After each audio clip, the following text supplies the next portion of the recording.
Hello and welcome back to Bicycle Legs and another edition of Bicycle Legs Discovers Rush. And can you please welcome back to the channel Mr. Davey Cretin from Cretin Classics. Davey, always a pleasure to have you on the channel. Thanks for having me back, Bicycle Legs. I appreciate it. Always good to talk music with you. Thank you. And today we're going to be looking at another one of the solo albums. Last time we did Geddy Lee's My Favorite Headache. So Davey, if I can get you to tell my audience a little bit which album we're talking about, a little bit of the background behind it, and most importantly, why you wanted to discuss this album with me. We're doing the album Victor. It's just called Victor, and it's an Alex Lifeson solo project.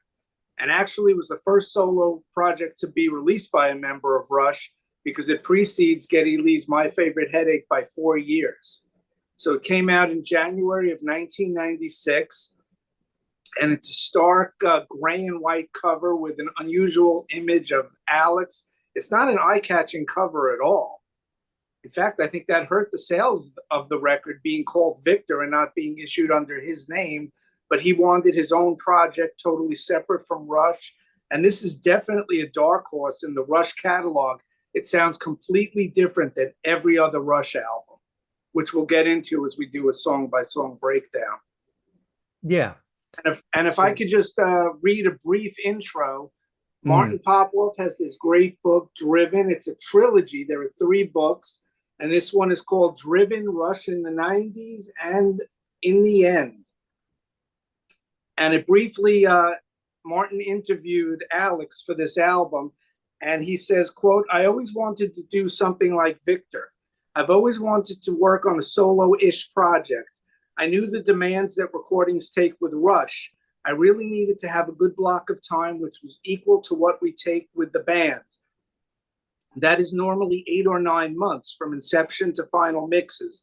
Geddy wanted to take a year off with his baby. Neil had things on his agenda for an additional 6 months. I was looking at an 18-month period and said, here's my opportunity to do something. As it was, it took 10 months to do all the recording and finally finish the project in September 95. Then I had a couple of weeks off before we began the next Rush record. It was okay because I get bored easily and I find I need to be focused on something to make me happy." So that was the genesis of the album. He just wanted to do something independent, totally separate from his band. Yeah, no, fair enough. I was actually going to ask you why Alex didn't album at this particular time, because I mean, it was obvious with Geddy. You know, Geddy did his album in 2000. At that stage, Neil had taken a step back because of the tragedies that he'd gone through, and they didn't even know if there was going to be a Rush at that stage. Right. But this album came out, what, before Test for Echo. So the band was still Yes. very much a going concern. So it's good to know. So they were sort of on a little bit of a break with Geddy having a newborn and that sort of thing. So yeah. Yes. And also reading into what some of what Alex says, and this is a great series of books. I highly recommend all 3 in the trilogy that Mr. Popoff wrote. Excellent books. I think without getting too much into the weeds, and he doesn't really come out and say it, but he always had like issues with his self-confidence, Alex did. So Yeah. I think because of the way the records came out and Geddy was sort of dominating, and Alex is more of the comedic, funny guy in the band, and he's a low-key guy. And I think Geddy was maybe a little pushy to get his way. So Alex may have felt slighted, but he's not the kind of guy that will come out and say to Geddy, "You're pushing me to the background." Yeah. That's how I interpret things my way. So I think he wanted to prove it to himself that he could do it without Geddy and Neil, and that he had something to say and did it completely different from the Rush standard. Yeah, no, fair enough. I mean, that's understandable too, isn't it? I mean, Geddy's the front man, you know, Neil's the lyricist, and Alex is the guitar player. You know, I can understand He, why he feels like he was a little bit in the background in yeah, Rush. he always got like the least amount of press Yeah. because everyone said, "Oh, Neil Peart, he's the professor, he's the drum god, he writes the lyrics." Geddy Lee, his bass is so up front because it's a trio. He's the singer. He's the face of the band. Yeah. So Alex sort of, unfortunately, was in the position of being the least talked about member of the band when he's a very underrated guitar player. Yeah. So let's get into the album and go through it track by track. And it starts off with the song Don't Care. And I've got to admit I struggled with this song. In my notes I wrote there's only one word I can use to describe this song, and the word is ugly. The sound of it is ugly, the vocal is ugly, the lyrics are repulsive to me. I hate them. Um, you know, the verse is in 15/4, which is kind of cool because I always like those strange time signatures. It's sort of like a bar of 7 and a bar of 8. But overall, yeah, I honestly have to say I don't like this as an opening track at all. It really, I felt like we're not off to a good start, and I felt like I'm not going to like this record. I thought you might say that about this song and certain other songs on here. And I wrote down for this song, it starts off with a heavy grinding riff from Alex. So he makes his presence known right away. It's very 90s aggro sounding, and it has a lot of textures. And I never realized it at the time, but listening to it again after, I think I played it about a year or so ago, but this time really listening to the album, it sounds a lot like 9 Inch Nails in the mid-90s. And the way Edwin's vocals come across, and they don't come across this way with his other band, I Mother Earth, but it's very aggressive. It sounds like Trent Reznor to me. And it's very 90s aggro rock. I said Edwin's spoken sung vocals may not be everyone's cup of tea, which is precisely what you said. But Lifeson fans may enjoy the heavy guitar approach here. There's a nice, short, noisy solo about the 3-minute mark. And it's a very overtly sexual song with Edwin even dropping an F-bomb in it. And it's a definite heavy album opener with some good riffs and squeals from Alex. But Edwin really sounds like Trent Reznor on this song. So it has a very industrial feel to it. Yeah, I think we'll find as we go through the album, I picked up a little bit on a 9 Inch Nails feel, but yeah, I really didn't like this song at all, I'm afraid. And I thought, I was worried that the rest of the album was going to be like this. Thankfully, not so much. Anyway, we get on to Promise, and the very first thing I thought with this one was, this is better. I've got to say, the lyrics so far, and we'll get into some of the lyrics a little later on, but I was quite impressed with Geddy's lyrics on My Favorite Headache. I thought, he's not as good a lyricist as Neil, but not a lot of people are. But exactly. I thought they're still very good lyrics, but I'm not so sure I'm on board with Alex as a lyricist or Bill Bell, whoever's writing the lyrics for this song. I know it was Alex writing the lyrics on the first song, but I do like the alternative rock feel of this song. I also like the changes in the chorus. There's sort of 3 bars of 4/4 followed by a bar of 5/4. And again, I'm a sucker for sort of tricky time signatures and that sort of thing. So I like that. We get a moody instrumental section where Alex lets off this sort of creepy solo. And I mean creepy in a good way here. Really like that. And I like Edwin's vocal better on this song than I did on the first song. So it sounds more like his singing on this song, on Promise, which was the emphasis track on rock radio. And here in the States, it reached number 18 on the Billboard mainstream rock chart. It was there for 9 weeks. And on the Canadian RPM chart, it hit number 27. It was on the chart for 14 weeks. And to me, this sounds like the most Rush-like song on the record. It's very melodic. It starts off with a brief drum intro. Let's see. It's a hard rock song with a melodic core. I love the Lifeson riff in the chorus. And fans looking for a Lifeson guitar solo get a unique one, just like you said, from the 3 to 4 minute mark. And Edwin is just way more melodic here. It sounds more like his work with I Mother Earth, which is a Canadian progressive hard rock band. with a lot of percussion. It's sort of like a Canadian prog hard rock version of Santana. I saw I Mother Earth with Edwin. They opened for Dream Theater in 1994 in New York City, and they were good because they had the addition of two percussionists on stage. So it was very different. So it made them unique. And I think Edwin is a good singer, but this is the highlight for him on the album, his melodic vocals. So I agree with you. Yeah. So then we get the song Start Today, which has a different vocalist. We have a female vocalist, Del Bello. The opening riff has that in sort of late 90s Rush feel to it for me. I could imagine 70s Geddy singing this song, the way that Del Bello sort of gets up into those sort of high registers and that sort of thing. And the variation between quiet and loud in the verses and the change in feel in the chorus maintains interest in this song. I like this song, but I think there's some songs coming up that I like a lot better. So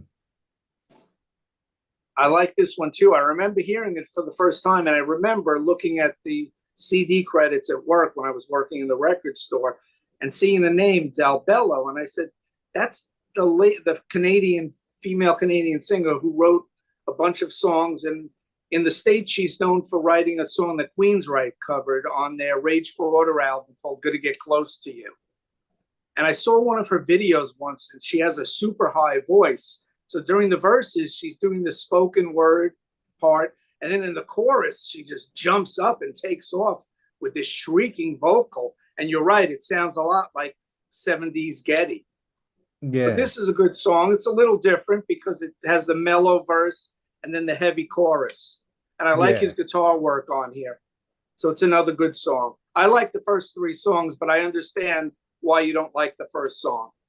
yeah.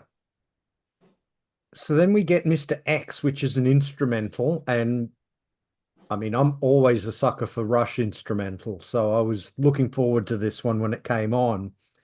It's got plenty of sort of keys and electronics to it, which I kind of found it a little bit ironic considering Alex's, sort of pushing back against Geddy using keys and electronics in Rush in the sort of 80s and early 90s sort of period. But Alex uses them really, really well. And I believe his brother is doing some of the programming and stuff on this album as well.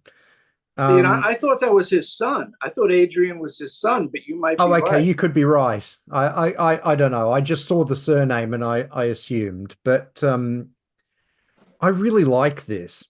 It has great momentum, and Alex's playing on it is really, really good. Um, it has a bit of a 90125 era Yes feel to it for me. And the only criticism I would have with this track is that at just over 2 minutes, I wish it was a little bit longer. Yeah, it's very short. I wrote down perhaps it's a palate cleanser after the first three numbers. But then, if I could just read a brief snippet from Martin's book again, quoting Alex, on Mr. X, I was fiddling with keyboards downstairs, and then Pete Cardinale came in with this great walking bass line throughout the whole song. I just threw some guitars on, and I thought, this is my chance to do a little playing on my own.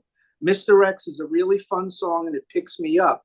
There were so many dark points on this record. I just wanted to get a little lightness here and there. So he purposely made a dark album. That was on his mind to do.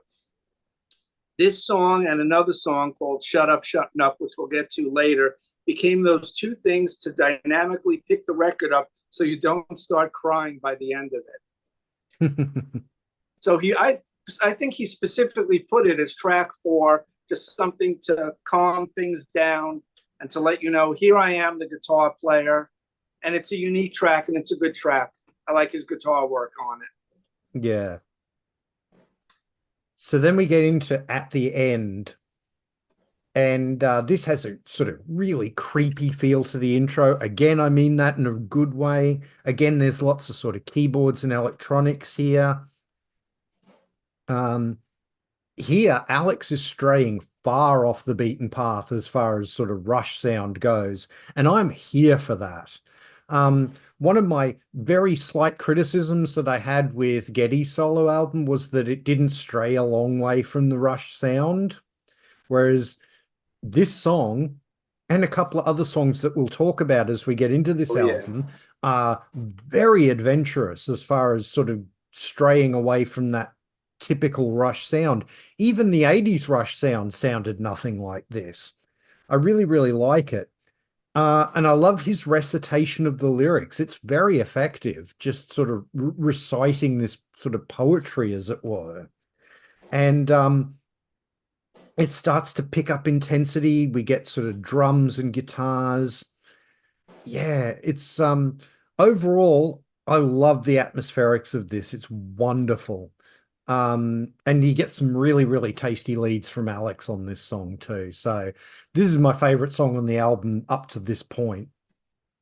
Okay. And Promise would be my favorite song up to this point. And this is a long song. It's over 6 minutes long.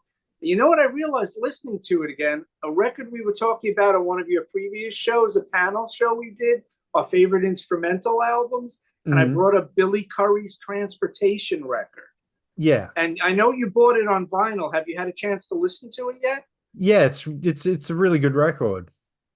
Excellent, because I wrote that this reminds me of a Billy Curry instrumental from his Transportation album. And I wrote it's Alex's son, maybe brother, we're not sure. Let us know in the comments down below if Adrian is his brother or son. It's a lot of his programming.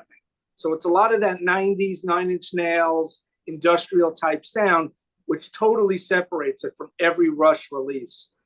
Alex begins his spoken word story. There's some first rhythm guitar riff comes in at 2:20 into the song.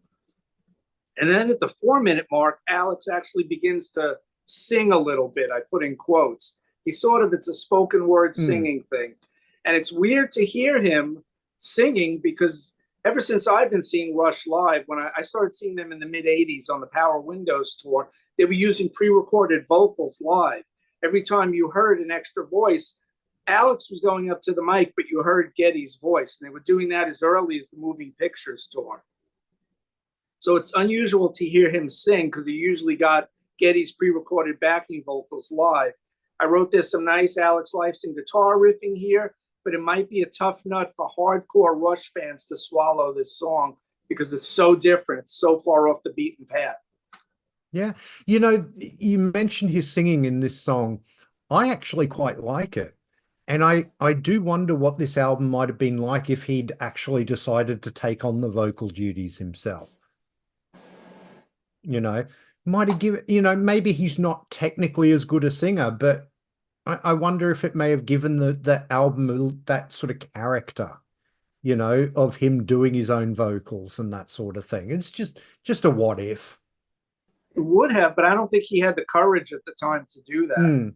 Well, it reminds me of the Mike Rutherford did a solo album called Acting Very Strange, and that was the one solo album he did where he did the vocals himself. And yeah, not great vocals. But the point is, the thing I was going to say is you're talking about the courage to do it. Apparently he had to drink like a bottle of scotch or something every time to get himself through doing the vocals. So yeah. So then we get the song Sending Out a Warning.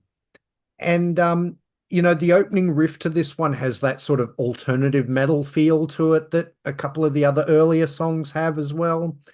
There's sort of electronics creating atmosphere again. The chorus gets very heavy in the riffing, which I really actually quite like. This one, again, wouldn't sound out of place, I think, in the sort of the late 90s or early 2000s Rush catalog. Unfortunately, that's not my favorite era of the band, but Same. Yeah, but I don't mind this song. I don't love it, but I don't mind it. And I put down that Edwin returns for this almost funk rock workout. I like the drum work here from Blake Manning. Sorry, Mr. Manning. He's a Canadian session drummer who's played with Andy Kim, Matthew Good, Ron Sexsmith, and even Rodriguez, the Searching for Sugarman guy, if you remember that rockumentary from about a decade ago. I put more decent guitar work from Alex here, but it's not a top tier tune on the record to me. Complete sidetrack here, but I own both the Rodriguez albums and I think they're wonderful. So definitely worth checking out if you've never listened to them. But yeah, now we get the song you were alluding to earlier, which is Shut Up, Shutting Up. And this one's a lot of fun. This seems to be a bit of a goof, and I think that's cool to have on the album at this stage. Show a bit of Alex's sort of well-known humor on the album. The two women, I believe one of them is his missus. I don't know who the other one is, but their talking is absolutely hilarious. I don't know whether they improvised that or whether it was written for them or what, but Alex gets to fool around and play some great guitar. It's pretty funky too, this track. I really, really like that about it. It's a bit lighter, it's a bit funky. And the solo after the just shut up and play your guitar sounds like a homage to Frank Zappa, which makes sense because they've just said shut up and play the guitar, you know, so I think of those shut up and play your guitar albums. But that solo that Alex plays is very Frank Zappa-y, I think, especially sort of late 70s, early 80s Zappa. I wouldn't want a whole album of tracks like this, but as a one-off on the album, I think it's really works, and it's a bit of a hoot.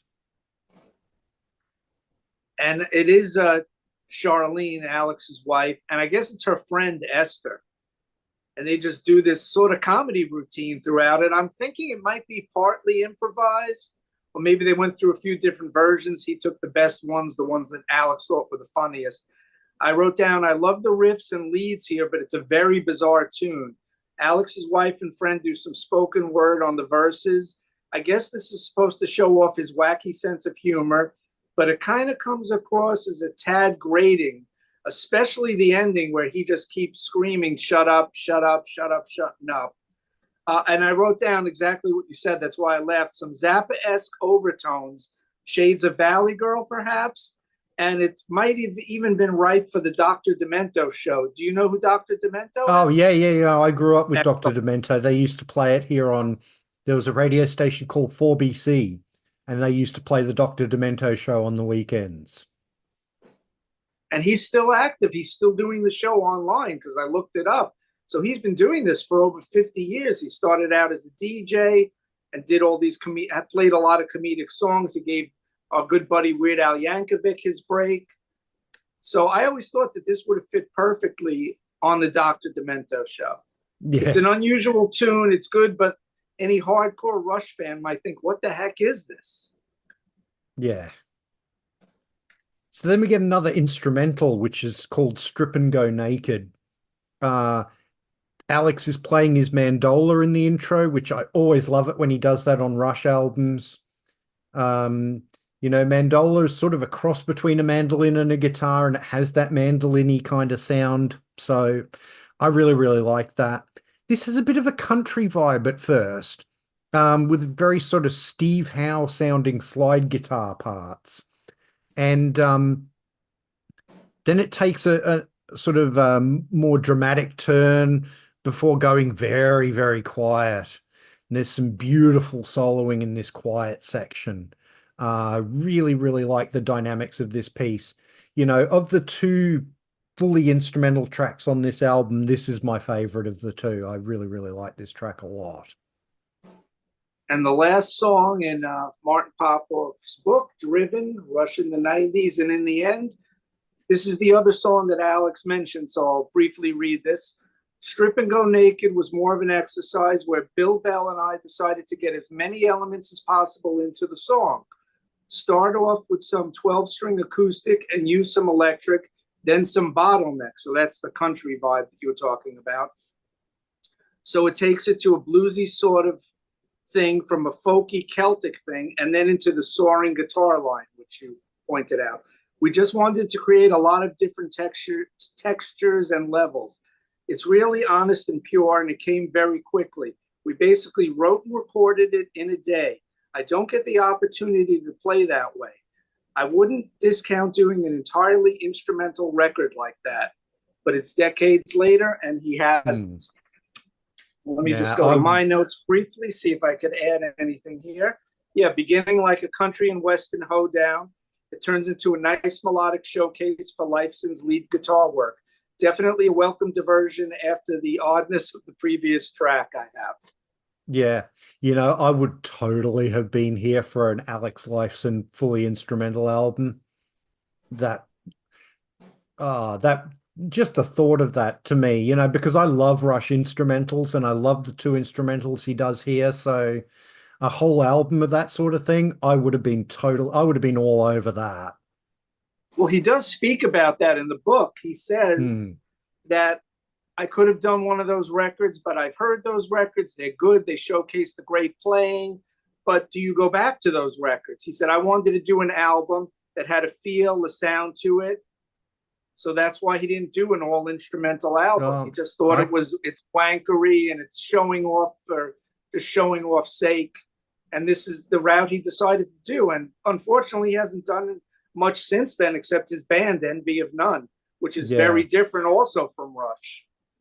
I can't speak for anybody else, but I would be going back to those records. I have a lot of, I did a whole show on Right. instrumental albums, and I love instrumental music, so it's something I go back to a lot. So, but that's just me. And if I could Um, just add, I think he also wanted to prove to Geddy and to Neil that he could do something on his own, to yeah, prove his own metal. So that's basically why he did this, to prove to himself and to other people that I could do more than just play guitar in a famous band. I could yeah, write, I could produce, I could work with all these other musicians, I could direct them, and it's my vision. Here it is. yeah. So then we get the big dance, and the opening of this has an industrial feel to it. This is the song where I got the Nine Inch Nails kind of Okay. comparisons in my head. Um, the combination of the sort of heavy distorted guitars and the electronics to me gave it that Nine Inch Nails sort of feel.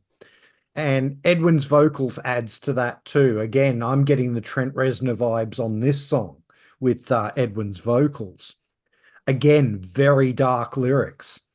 Um, look, this is not the sort of parts of this album that I'm most into.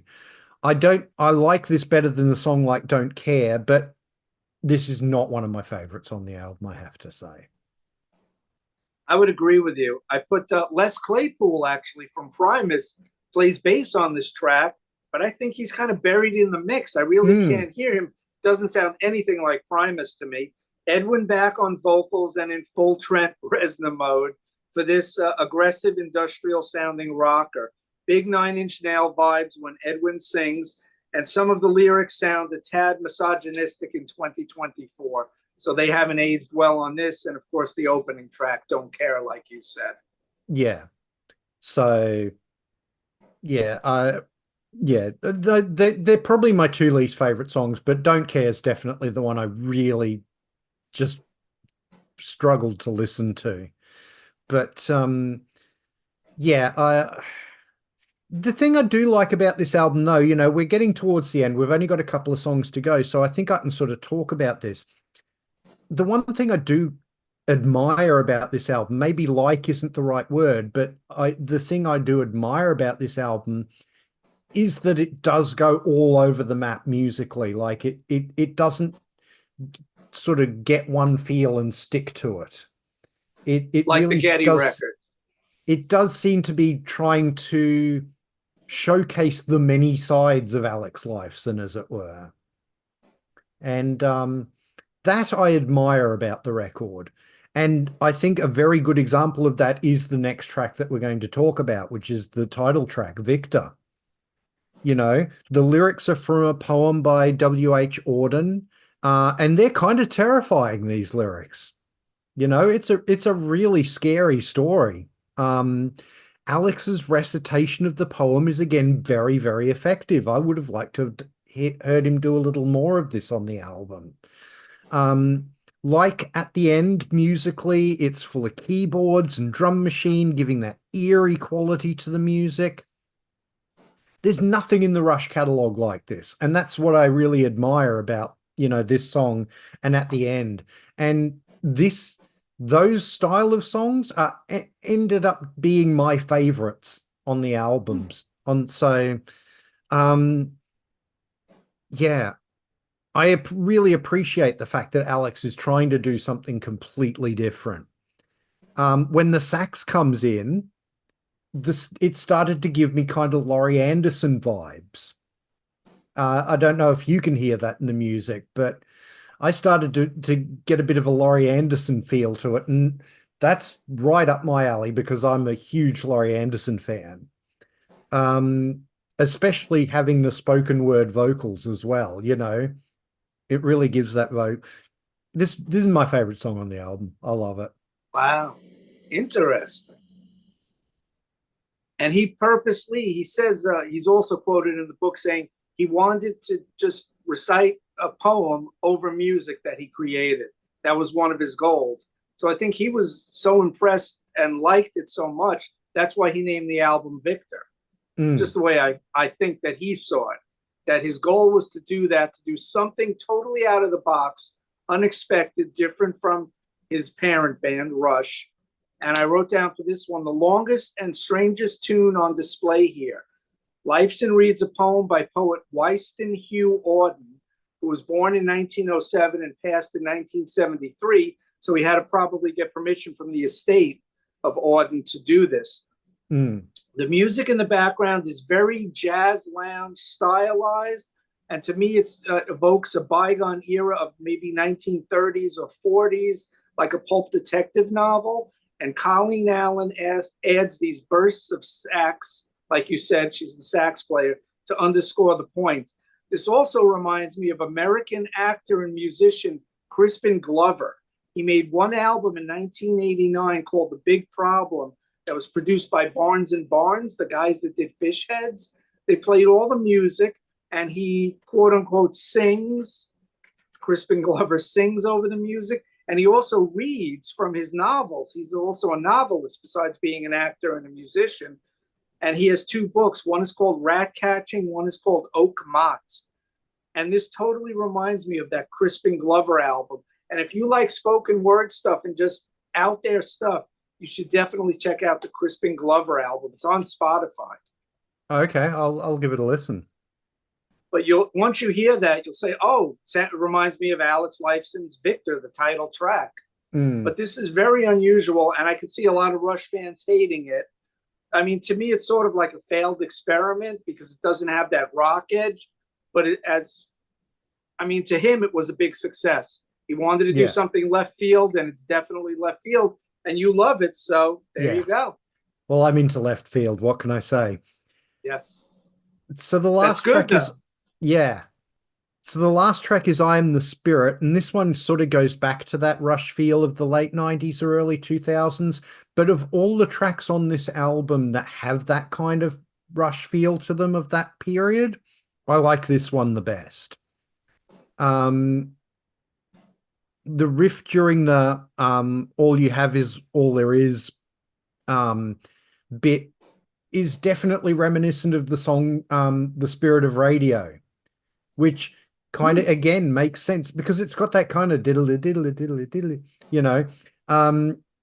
it makes sense, I am the spirit of radio, so maybe there was a deliberate connection there. I don't know. That went right over my head. Good catch. Yeah, well, there you go. And I love how it gets super quiet in the middle. I think this is a great album closer. Yeah, this of the really rocky songs and of the songs that Edwin sings on this album, this one's far and away my favorite of them. Cool. And I have this a 5.5-minute song to end the album. This was also sent out to the rock radio stations. It just didn't get the airplay that Promise did because Promise to me sounds so much like Rush. I put nice mellow opening guitar riff that bursts into heaviness, and then Edwin returns spitting venom on the verses, a la Trent Reznor from Nine Inch Nails. This song probably sits in the middle of the five Edwin tunes, but it ends the record in a good way. I have written down brief burst of a guitar solo from Alex at 3:41. Edwin also sings very melodically on here. It's not all aggression. And I like the ending of the song that it returns to the beginning, so it brings the song full circle. And I think you made a great point about I am the spirit of radio. I never made that connection. Great connection. But yeah, go back and listen to that little riff that he plays during the like all you have is all there is section of the song.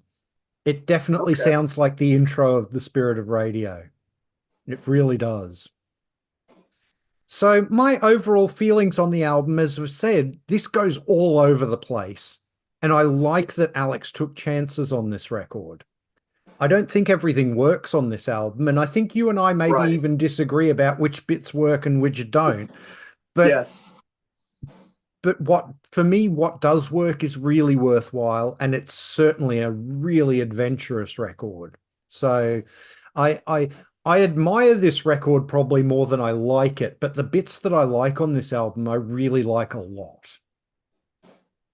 That's good. At least you found something to grab onto and like. Yeah. I know once you heard the first track and thought, oh my goodness, this is going to be such a slog to get through. How am I going to play a whole 50-minute album of this? Yeah, absolutely. And those of you who don't already know, I'm sure most of my viewers will already know this, or people watching this video, but both Victor and My Favorite Headache have recently been re-released. And for Victor, it's actually the very first time it's ever been released on vinyl. And they did change the cover a little bit. Like, it's still the same image, but they've tried to color it up a little bit to make it a little more eye-popping. So it's definitely check those out. If you're into these albums, you should be able to find them at most of your sort of music selling websites and that sort of thing will have them in stock. So thank you, Davey, for doing this show with me. It's always a pleasure to have you on the channel. For those of my viewers who are not already subscribed to Cretin Classics, please go and correct that error right now and go and subscribe. I will leave a link in the description for Cretin Classics. Please do like, share, and subscribe here too. It really does help the channel out. If you're new to the channel, please go and have a look at some of my other videos. I have everything playlisted, so if you want to look at some of my other Bicycle Legs Discovers Rush shows, I have a playlist for those. If you want to see some of my studio albums ranked shows, I have a playlist for those.